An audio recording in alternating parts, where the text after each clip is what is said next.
Welcome in to the Rock Talk Studio, the place to find your next great rock and roll book or documentary. And if I got a good one for you today, it's a documentary about how one purchase of a guitar turned into over 50 years of selling guitars to rock's biggest names. I'm your host, Big Rick. Join me for an exclusive look into what's hitting the shelves and the screens, and get ready to rock your reading and viewing list.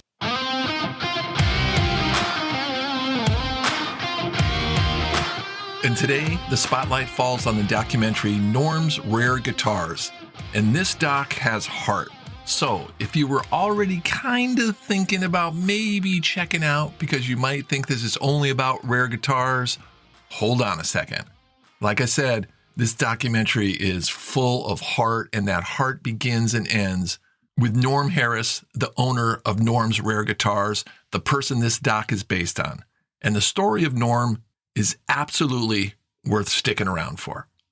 So I'm going to ask you to hang on again, because the opening segment of this documentary, the first 10 minutes or so, runs a ton of huge rock and roll stars and celebrity names out, and they're speaking on their devotion and their admiration to this magical store and what it has meant to them over the many, many years. So once we get past that opening segment, we find out a lot more about Norm, and that is that during the filming of this documentary, Norm was diagnosed with cancer, and then during his recovery, he suffered a couple of heart attacks. So these close calls brought the fate of Norm's and the story's life to the forefront of this documentary, and this is where we start to learn about Norm. Norm was a young stoner who played in bands in the 60s, and one day he decided to look into buying a guitar out of a newspaper. He had a feeling he might be onto something when a friend of his brought his friend George over to buy the guitar from Norm.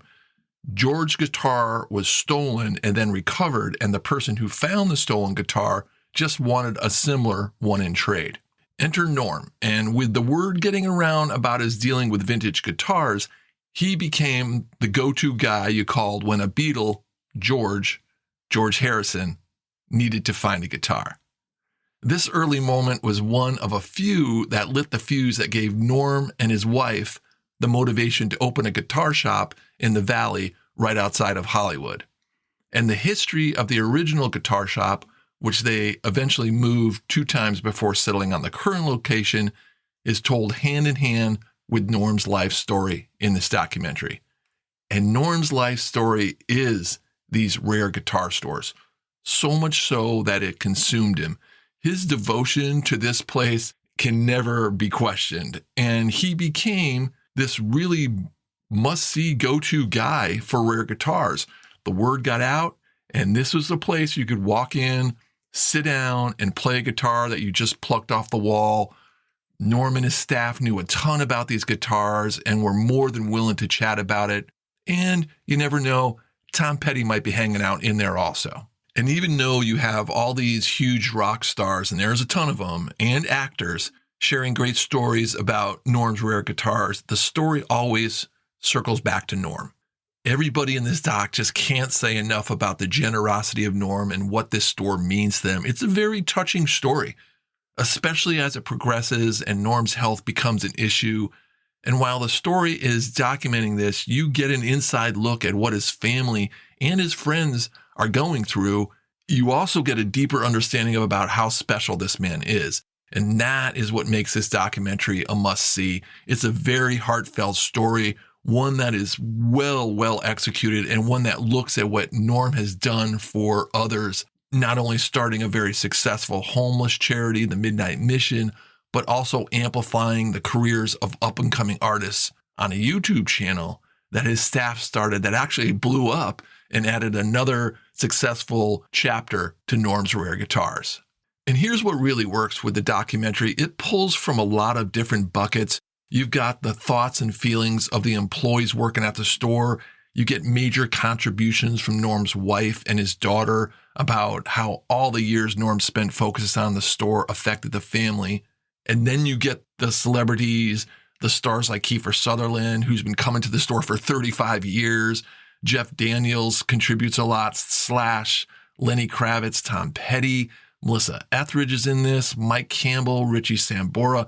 So you get a multitude of views of this man and his family and his passion, and it's all masterfully blended by director Devin J. Dillmore. Did a great job of making a really compelling story, very heartfelt, with, and at times, even a few tear-inducing moments.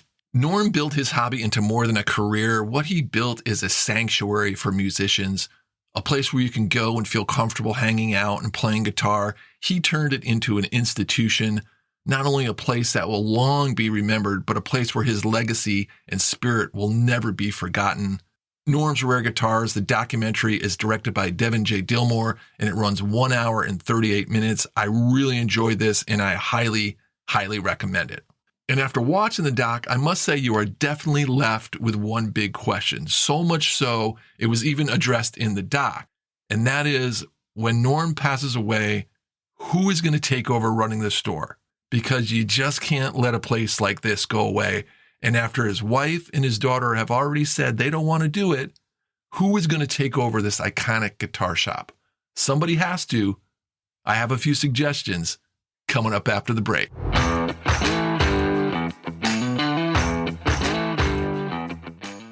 Chris Stein of Blondie wrote a great memoir that was released last year. That was a gritty New York City underground talking tale that explored his unending need to create. So if you're into Blondie, that New York, early New York CBGBs, the Ramones, Warhol, Bowie, Lou Reed, I think you are going to enjoy this book. And I'm happy to say that I have a chance to do a giveaway. One person is going to win a free copy of this book. I do have to mention it can only go to U.S. residents. I say this because I do have a fair amount of people who listen to the show that don't live in the U.S. I see you, Sydney, New South Wales, Melbourne, Victoria, Stockholm County, Victoria, British Columbia. I see you out there listening. So thank you so much for listening and supporting. Sorry I can't include you in this giveaway, but if you do want to win this book, all you have to do is email me at info@rocktalkstudio.com. That's also going to be in the show notes, the link to the email address. Great chance to win a really cool memoir. All right, let's get back and find a owner who's going to be able to take over Norm's Rare Guitars.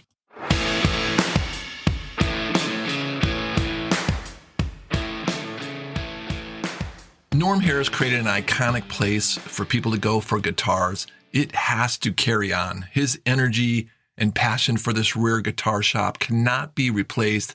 It is stamped into the very fabric of every little thing that makes Norm's Rare Guitars so special. It would be a real sad day if Norm's had to close its doors. And the doc does take a look at it. His daughter, in tears, explains that this is just not who she is, and it's just not for her. And his wife contemplates, okay, who would be someone they would consider to take over? And she mentions one person, Joe Bonamassa, and it's a great choice. And he dances around it in the doc a little bit.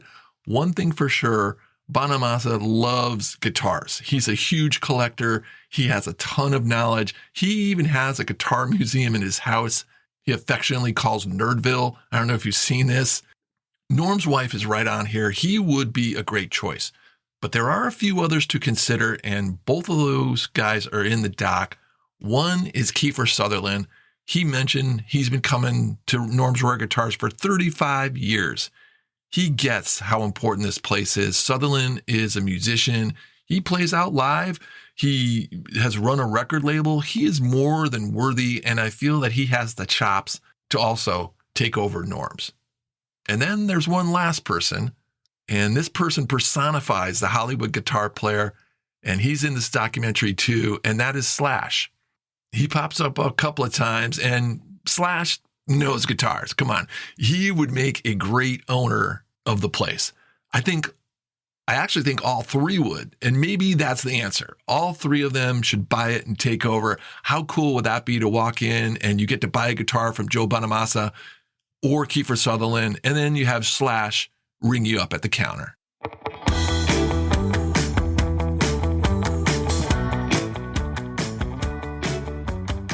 Substack, are you into it? Have you heard of it? It's a subscription-based platform that allows writers, journalists, and other content creators to publish newsletters and connect with their audience. And after a few months of looking at it, I finally found the mojo to dive in and create the Rock Talk Studio monthly blast, something that I feel has really become a needed extension of this podcast. And that was kind of my initial goal, to create something that can provide even more. Even though I do a show once a week, there's so much information about rock and roll books and docs out there. I want to be able to be on the forefront of providing you that information. And what I'm able to do with the blast is extend the conversation about the new rock and roll books and docs and give you a monthly reference that you can keep up to, that's up to date with what's going on in the world of books and docs. Subscription is free right now, so jump in. Just send over an email if you want to join in. It's info@rocktalkstudio.com. The blast comes out on the last Friday of every month. I will also list the email again in the show notes so you can find it there.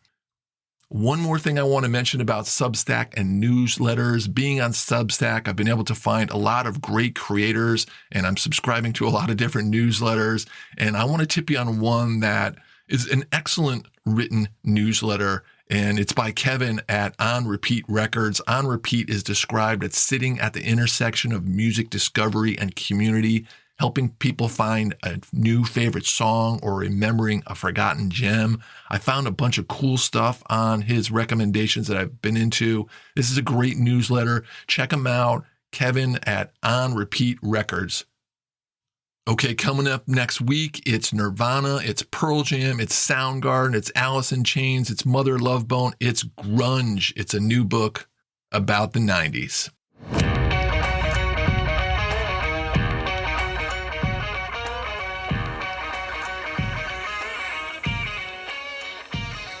Thanks for tuning in, everybody. Really appreciate it. I love talking rock and roll, and to be able to give you a scoop on a title I think is worth your time and money, like Norms, you got to see that documentary. It's really good. If you want to get in on that free book I'm giving away this month, and that book is Chris Stein's memoir, Chris Stein from Blondie, just drop me an email to enter. All right, folks, tear it down, pack it up, and head on down the road. We'll see you next time in the Rock Talk Studio.